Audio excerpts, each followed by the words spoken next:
Assistant Chief Randy Blankenbaker. That's Blankenbaker. I'm currently the Assistant Chief over Investigations Bureau and the Legal and Detention Service Bureau. This morning at approximately 5:19 a.m., our South Central Patrol Division, which is located at 1999 East Camp Wisdom Road, was targeted in a drive-by shooting. It appears that the shooter initially directed gunfire at a marked squad car in front of the station that was occupied by an officer assigned to station security. According to the shell casings recovered at the scene, at least 9 shots were fired, with 3 actually striking the substation. Thankfully, the 3.5-year veteran officer was not injured in the shooting. There are 2 suspects in this offense, but at this time we do not know the race, gender, or age of the suspects. The officer reported seeing a dark 2-door vehicle, possibly a late model sports car, fleeing eastbound on East Camp Wisdom Road. An aggravated assault on a public servant offense has been made and is currently being actively investigated by our Special Investigations Unit. We encourage any citizen with information to contact that unit at 214-671-3646, or to call Crime Stoppers, or to utilize the department's iWatch app. The Dallas Police Department wishes to convey its sincere gratitude to our citizens for their support. The events of the past 2 years have predictably created a challenging work atmosphere for our officers. However, the men and women of the Dallas Police Force know that one consistent truth is that they are supported, honored, and loved by the citizens that we serve every day. With your assistance, we can and will bring these individuals to justice. And I'll take some questions. David? At this point, do you know if this particular officer was targeted, or was this perhaps a case of just see the building and a police car and they just opened fire, not knowing? At this point, our indication or our thought is that the car was targeted because of the closeness of where the first round hit to where the car that the officer was sitting in was located. So the vehicle was moving eastbound, and that's what happened with the shots. The 3 shots that actually did strike the building, they went eastbound down the building as well. But the first shot was within feet of where the officer was sitting. And so that's why we believe that, and why we did make the offense that we made.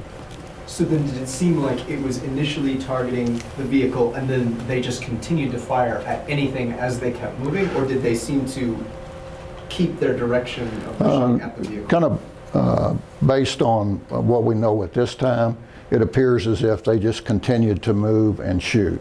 And what we know is that there were 2 individuals in the vehicle. Do you know what kind of gun? Excuse me? Do you know what kind of gun was used?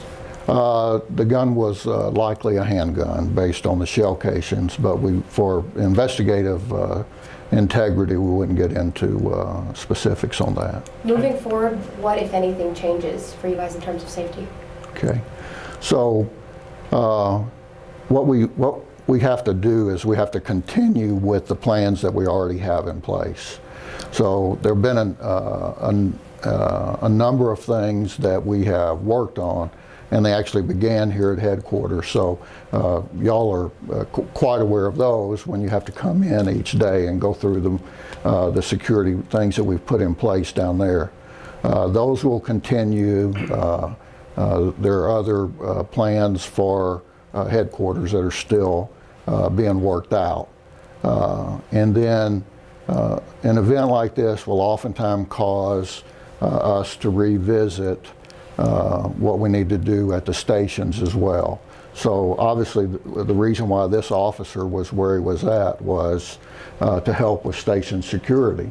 And so we will want to revisit that along with what can be done with the budget that's available to continue moving forward with plans on station security and officer security. There's been some other things that we're working on when it comes to officer security. Their own personal security, the type and level of armor that might be available to them, the number of weapons and type of weapons. I think we're looking at an upgrade of them, or actually just bringing in newer patrol rifles. And so their safety is a priority. And you know, speaking as a command staff member, it's a priority that we have to revisit over and over again as times change, as events change, and this is the kind of event that will have us talking about it again and bringing it back to the forefront again. Can you ask? I'm sorry, does your department, or does the department want officers working security outside the building? What's maybe the preferred way to handle this? Well, there's a number of ways to answer that question, and a number of possibilities. The biggest issue when it comes to station security or even headquarters security is the fact that we're a department that is really dedicated to our community, to the communities that we serve. And so our stations can't become fortresses that are imposing and say to the citizens, don't come here. At the same time, those stations have to be safe for our officers. And so some of the things that we obviously have to look at is I don't think it's a secret to say that, you know, parking security for our officers is very important. And there are ways to enhance parking security without creating a fortress in the front of a station. And so that's something that we look at. And then always hardening the target. So in that case, the type of walls, the type of windows are preferred, because you can do those things without creating the appearance that you don't want citizens to come and to report crime to you and be involved with you as a department. Is that appearance? Was the officer actually on Camp Wisdom Road, or was he in the parking lot in front of the substation? The officer was actually on the substation property, not on the street. Okay, and so is that like a regularly manned place that someone could have seen to plan if someone wanted to take a shot like that? You know, I'm not going to discuss exactly where those officers would be placed at that particular station or any of our stations, but one of the things that would be apparent to you under common sense is that if you change that around, that would help security. Is there surveillance footage of the car or anything like that y'all would release? At this time, we don't have any.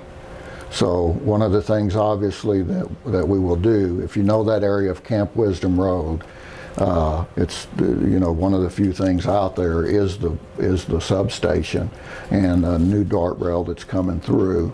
And so not a lot of heavy street lighting, not a lot of businesses, you know, in terms of the street cameras that we put up. Right, it wouldn't be a place where, you know, there's a lot of heavy crime where you would need those. But that car had to go in different directions, and so we'll be surveying the area to see if any businesses that are in that general area pick up on their surveillance cameras a vehicle that might match that description near that time frame. Did y'all have any chatter or any information, perceived threats on any DPD properties preceding this?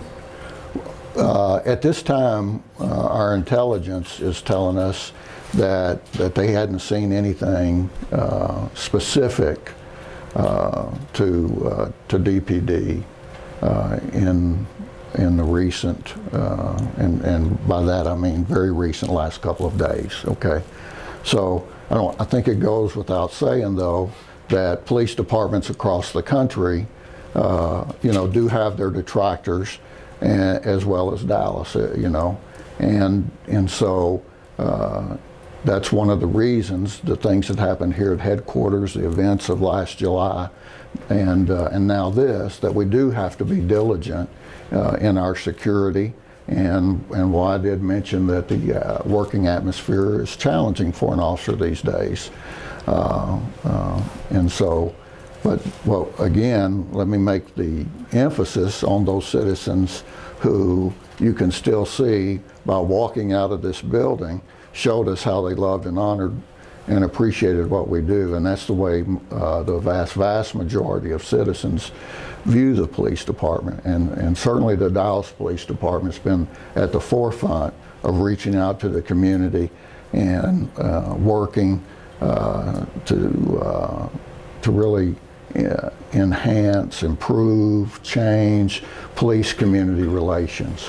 And so, we will continue to do that despite the challenges that we have to face. Are there any security measures that might be put in place immediately? I know you talked about long-term, what y'all would be evaluating. Well, the station division commander and his bureau commander and his chain of command will be discussing what they can do immediately, and there'll be some discussion among the other stations, but I wouldn't speak to any of the specifics just due to security protocols. And long-term, does this, do you go to city council and say we need more money, or what's the plan there? Well, obviously security costs money, right? And when we talk about challenges, that's another challenge that we face, and especially with the police department. With the police department, can find more space in the budget to do even more to meet the demands of keeping the officers that really they serve the citizens every day, and they do deserve to be safe when they go to work, when they're at the area where they're most vulnerable in and out of work. We know that they're vulnerable when they're out there answering calls every day. They know that, they understand that, and they gladly and willingly come to work and do a tremendous job every day. And but we have to make sure that that they're safe in their coming and going there at their stations. And so I'm sure that that'll be something. There's the new city manager.